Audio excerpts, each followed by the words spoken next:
Juniors, you are running out of time to make mistakes. There's no more room for missteps. Now is when we act intentionally. Hello, and welcome to the Admittedly podcast. My name is Thomas Caleel. I'm the former director of MBA admissions and financial aid for my alma mater, the Wharton School at the University of Pennsylvania. In this podcast, I don't promise easy answers or quick fixes, but I will use my decades of experience to help you achieve your education goals. Now let's get started. Hello, and welcome to the Admittedly podcast. I'm your host, Thomas Caleel.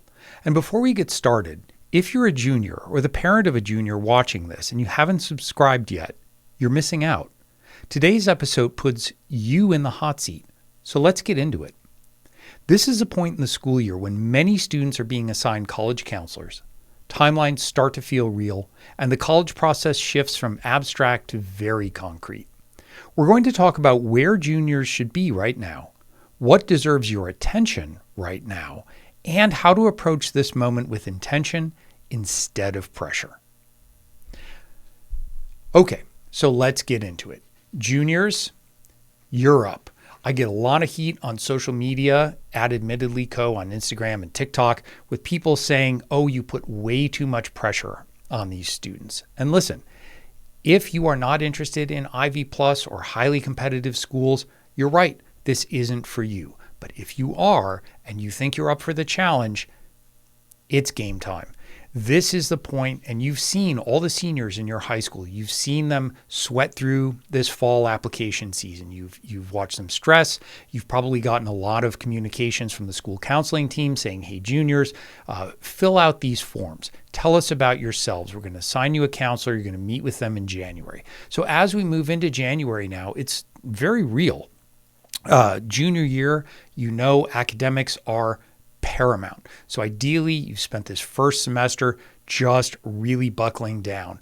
For juniors who have seen my content on sophomores and how hard sophomore year is, you probably laugh to yourself a little bit, right? Because freshman to sophomore year, huge transition. Sophomore to junior year, even bigger transition. This is critical. You are most likely now in some of the hardest courses you're going to take during high school, and you have to excel.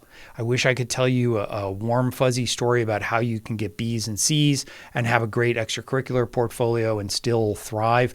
But the reality is that universities are really cracking down now on grades and academics and academic rigor. Grades matter. Every B you get matters. Ideally, you're not getting any. Are you taking honors or AP or HL, or how many A levels are you taking? This matters. Ideally, after sophomore year, the summer after sophomore year, you started studying for the SAT or ACT. If you haven't started that yet, do it now. This is not something that is going to happen by accident when we think about academics. It is time to buckle down. If you are feeling confused or lost, or you're trying to be effective with your time, get tutors.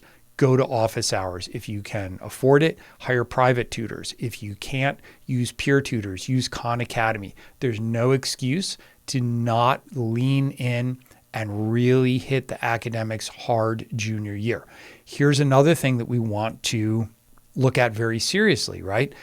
Your teachers junior year are the teachers generally you're going to ask for recommendations.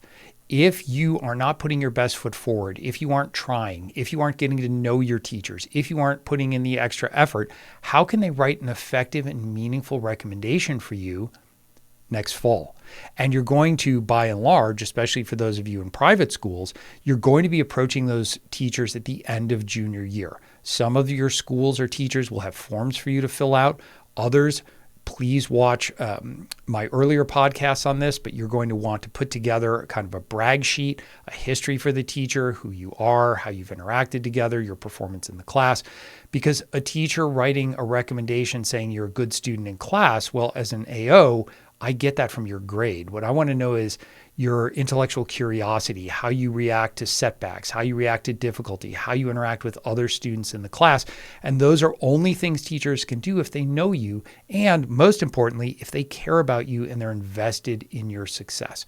So we're going to plan ahead and plan early. But let's take a pause. we know that academics matter. We know they matter now more than ever. I'm not going to keep hammering you on that. You know what you have to do. You know how to do it. And the reality is you just have to make the decision to make it happen. Now, in January, you're going to meet your college counselor. And, getting assigned a college counselor doesn't mean that the process is handled. Getting assigned a college counselor at school means the clock just got louder.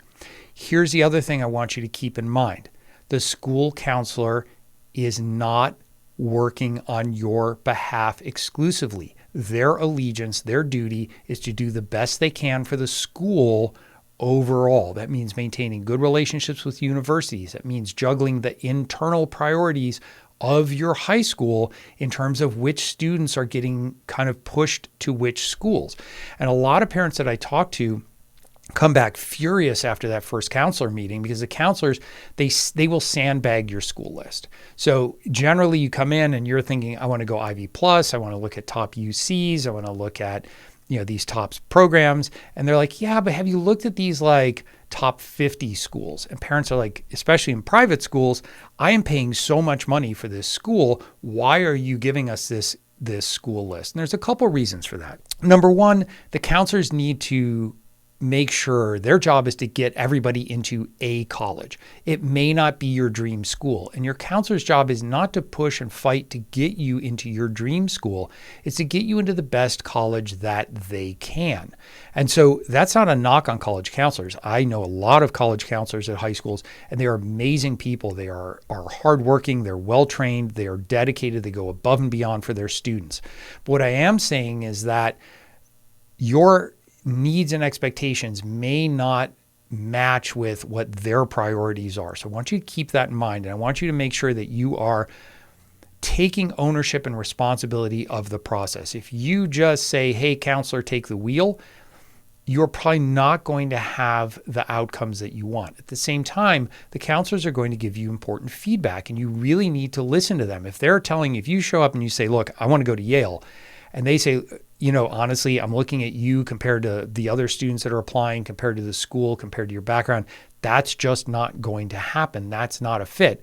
You can certainly apply to Yale, but they're telling you, look, we're looking at the whole playing board here, and it's unlikely that REA is going to be successful for you.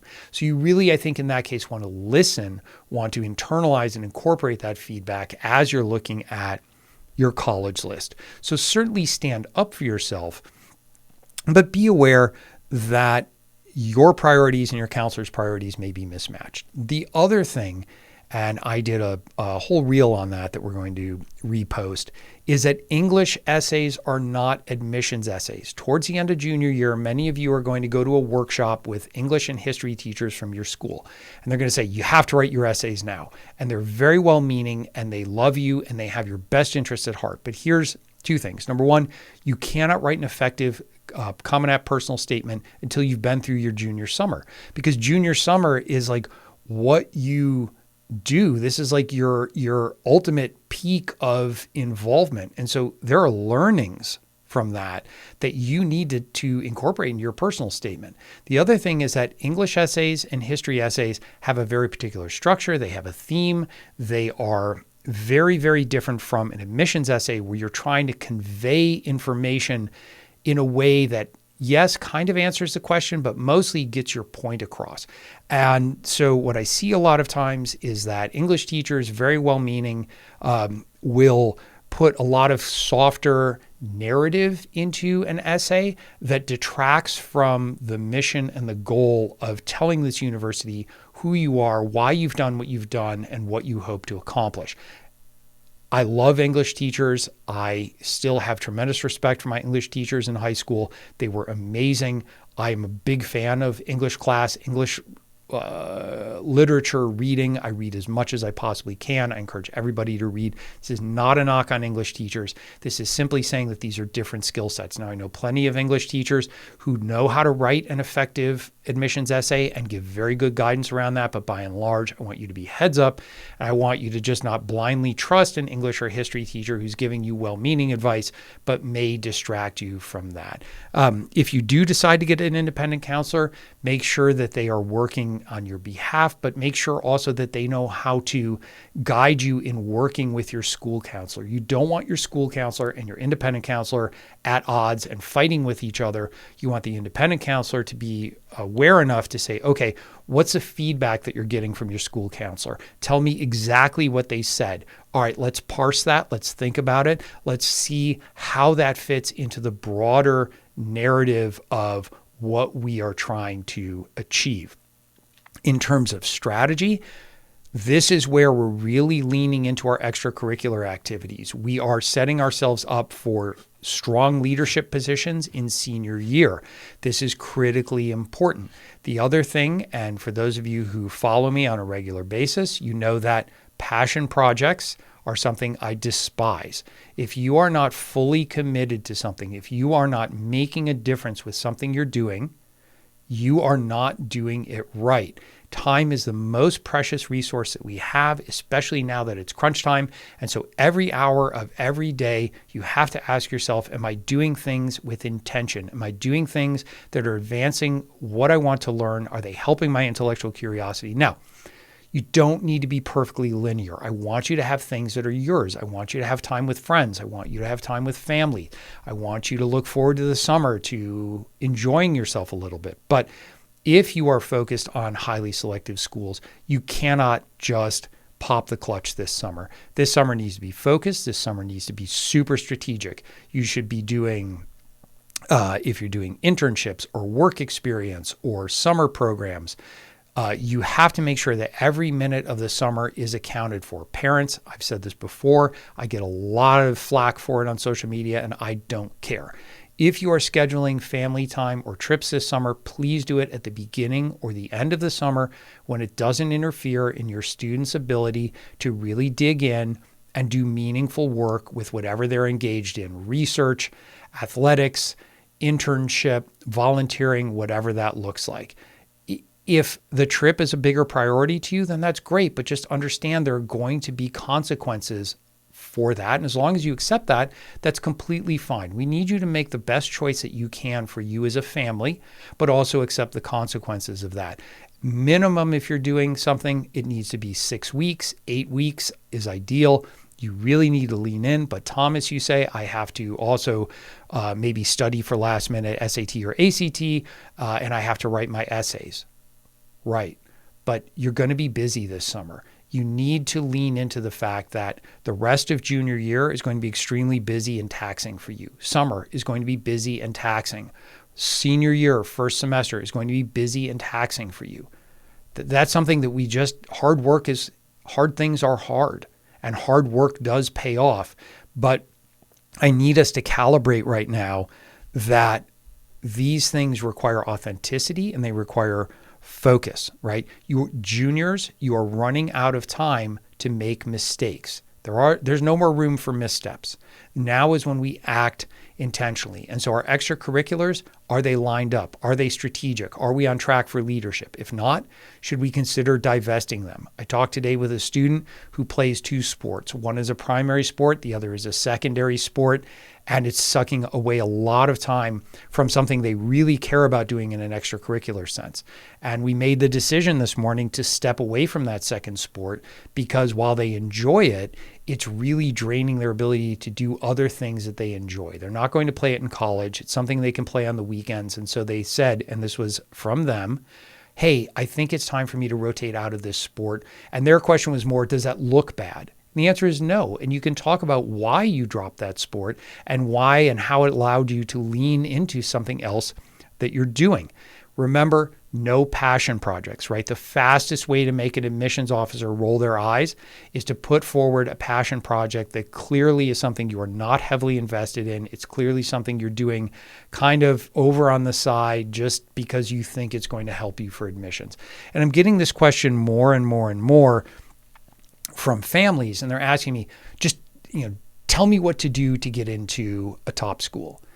And that's really the wrong approach because there is no prescriptive list, right? Admissions officers are looking at you, especially you juniors, and saying, okay, tell us, how did you get to where you are? What steps did you take? What was the intellectual discovery and academic discovery? What led you on that path? What brought you to where you are? And then what made you get involved with these extracurricular activities? How did that culminate in your summer experience junior year? Because we're looking ahead and we're thinking now about, and if you haven't started a journal, please do. What are the schools that I want to consider right now? Why am I considering them, right? Because we're starting to think about that why us essay that schools ask you to write. And if it is just simply some list of I like this class, this class, this class, or you're a top 10 school, or you have a good reputation in medicine or law or finance or whatever it is, you're doing it wrong. And you are 100% cooked. The critical thing here is you knowing yourself. And by knowing yourself, that's how you know what you need and want out of a university. And you can look at each university through that lens. For those of you who are in a position where you can do school visits, spring break is a great time to do that. Summer is a great time to do that, as long as it doesn't interfere with your summer activities. When you go to school, and in my course that I've done, I actually have a whole module on this. How do you visit a school? I've talked about this in podcasts before. You visit intentionally. You decide the areas you want to see, classes you might want to try and sit in on, professors you might want to reach out to, who from your school or who do you know at the school that you could reach out to and sit in on classes with them. Sign up for tours early. The tours get full. Take notes. Ask questions to people you meet, introduce yourself to students, and check the vibe of students, check the vibe of people around campus. Ask a security guard, hey, what's it like here? What are the students like? Do they have fun? Are they stressed? They'll tell you the honest truth if you chat them up a little bit. So we are heading into critical time here. When you get assigned your counselor, it's on. But you can't wait until that happens. I want you planning ahead now. I want you thinking ahead. Second semester, junior year, is the worst time to take your foot off the gas. Now is when it matters. This is the year admissions officers are really looking closely at, and you have to excel. If you're struggling academically, if you're struggling in a course, if you're struggling with test prep, get the help. There's no excuse for not getting help. There's plenty of free resources available. There's probably peer tutoring. There's friends you can ask. You can talk to your teachers. You can bring in paid tutors if that's a reality for your family. So please, please, please do that and make the effort, because now junior year is when it counts. Before we wrap up, I do want to hear from you. If this episode brought up questions or helped you see junior year a little differently, drop a comment. Everyone on YouTube, leave it below. And for our audio listeners, come find us on Instagram or TikTok at AdmittedlyCo. That's at AdmittedlyCo. Let me know what you're navigating. I read the messages, I respond where I can, and those conversations often shape what we cover here. Finally, parents, if you're at a point where you want more clarity or a real strategy for your student, you can visit admittedly.co. That's admittedly.co. and book a free family action call with one of our admissions advisors. It's a chance to talk through your situation, ask questions, and figure out next steps.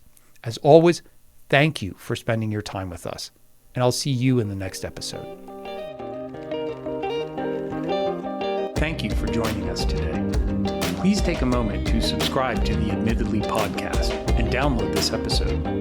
I welcome you to share your thoughts and questions with me.